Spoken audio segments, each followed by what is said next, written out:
Olá, meu nome é Renata Nakano, eu sou idealizadora e diretora-geral do Clube de Leitura Quindim.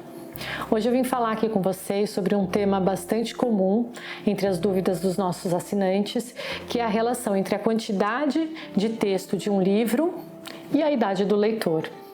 Primeiro, gente, volume de texto não é igual a competência leitora. Mas o que é que isso quer dizer? Isso significa que às vezes a criança vai ler um livro grande de 100, 200 páginas. Isso, à primeira vista, nos parece impressionante e é de fato incrível quando os nossos filhos conseguem ler livros maiores. É muito bacana, a gente fica super contente. O problema é quando nós ficamos dando apenas livros sem ou com poucas ilustrações e com muito texto para essa criança, mas na hora que chega um livro menor e com poucas palavras, a nossa primeira reação é achar que o livro é para uma criança menor e não para a idade do nosso filho, que já lê livros maiores. Existem livros com mais de 100 páginas que a criança vai ler com relativa facilidade. Isso porque as histórias têm palavras e uma estrutura narrativa conhecida ou familiar, um vocabulário mais recorrente, como por exemplo As Bruxas, do Roald Dahl, que a gente já enviou para os nossos assinantes. Ela é uma obra um pouco maior, mas é extremamente fluida e gostosa de ler. Agora, quando pensamos em uma obra poética, em uma prosa poética ou um texto narrativo mais denso, a história é outra. Às vezes, as poucas palavras são ditas de uma forma tão potente, tão rica, que traz tantas possibilidades de interpretação, tantas conexões, que ela desperta tantas sensações e demanda um repertório de vida, um repertório de vocabulário que poucos leitores têm. Por exemplo, quando a gente vai ler um Bartolomeu Campo de Queiroz, O Tempo de Voo, eu tenho ele aqui. É uma obra, como vocês podem ver, que não tem tanto volume de texto. Ela é ricamente ilustrada e comparada com As Bruxas, do Roald Dahl, você pode achar que ela é muito mais fácil de ler, né? Ela não é tão grande e ambas foram enviadas para a mesma faixa etária aqui no clube. Porém, O Tempo de Voo traz uma série de abstrações e alegorias que pedem muito do leitor e que possibilitam muitas leituras, muitas interpretações, muitas vivências. Isso não se dá pelo volume de texto e nem pelo tempo que a pessoa ficou mergulhada naquela obra. Então, por exemplo, quando ela for ler Roald Dahl, ela vai ler com mais facilidade, mesmo sendo um livro muito maior, do que quando ela for ler Tempo de Voo. Outra obra que eu separei aqui para mostrar para vocês é o Concerto de Piscina, do Renato Morricone, que é uma obra super sofisticada, é um livro de imagem, ou seja, um livro que só traz texto nos seus elementos paratextuais, que são a capa, a contracapa, a lombada, a folha de rosto, a página de créditos. Porém, quando a história começa, ela é contada apenas por imagens. Esse livro é uma homenagem ao animador e roteirista Chuck Jones, que foi responsável por algumas animações da Looney Tunes e era conhecido por isso como maestro. Porque em toda a obra dele, a animação caminha junto com a música. E aí o Morricone, que adora trabalhar com absurdo, e que a gente também ama, fez essa brincadeira com o maestro numa obra extremamente musical e ao mesmo tempo silenciosa. Silenciosa porque não tem palavras, mas mesmo assim ela é muito musical nas suas imagens. É uma obra que demanda um repertório que uma criança muito pequena não vai ter. Então aqui, a Arca de Noé, a referência da própria figura do maestro.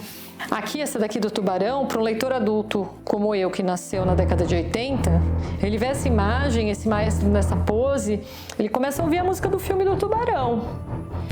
Eu não vou cantar aqui para vocês não rirem de mim, mas é super sonoro. Então é uma obra que dialoga com um repertório que um leitor bebê não construiu, que ele não tem. E ele vai conversar com o repertório de uma criança mais velha. É uma obra que, mesmo ela não tendo palavras, ela demanda fôlego para um leitor ler. Então, por isso que a gente mandou, por exemplo, essa obra para crianças da faixa 3, que são as crianças de 6 a 8 anos. Ah, mas então essa obra não vai servir para criança pequena? Não, ela vai servir sim, né? Por exemplo, eu leio esse livro aqui com a minha filha, com a Clarice, que tem 3 anos e ela está nessa fase de aprender a nadar. Então, o que ela se conectou durante a leitura foi com a piscina. E ela leu, por exemplo, a barbatana do tubarão como um barquinho de papel, porque o pai dela adora fazer barquinho de papel e sempre eles fazem e colocam na banheira. Então ela leu, e realmente se você olhar aquela imagem, a gente que tem esse repertório, a gente consegue identificar que é um tubarão. Mas a criança pequena, aquele formato pode ser uma vela. Então é possível ter essa leitura também. Isso não significa que ela não compreendeu a obra, ela está compreendendo de acordo com o seu repertório, com a sua visão de mundo, com o seu olhar. Agora, uma pessoa que tem um repertório maior vai conseguir aproveitar melhor as diferentes camadas que essa obra traz, as diferentes possibilidades de leitura, por conta do repertório e da vivência de mundo que ela pede, para fazer essas conexões e fazer essas leituras. Outra situação muito comum quando as crianças mais velhas se deparam com esses livros menores é o pai comentar que ela leu o livro em 10 minutos. Mas essas obras poéticas ou mais densas, elas acabam por ter muitas camadas. Então, às vezes, uma leitura rápida, como uma leitura de Roald Dahl, ela não vai funcionar para um texto denso, um texto de prosa poética. Você vai precisar se debruçar mais sobre ele e, às vezes, reler muitas vezes para ir capturando seus diferentes significados. Outra ideia legal é sentar e ler com a criança, né? Eu sei que as crianças mais velhas às vezes já têm o hábito de lerem sozinhas, mas é sempre bom lembrar que não é porque a criança já lê sozinha ou que a leitura compartilhada precisa acabar.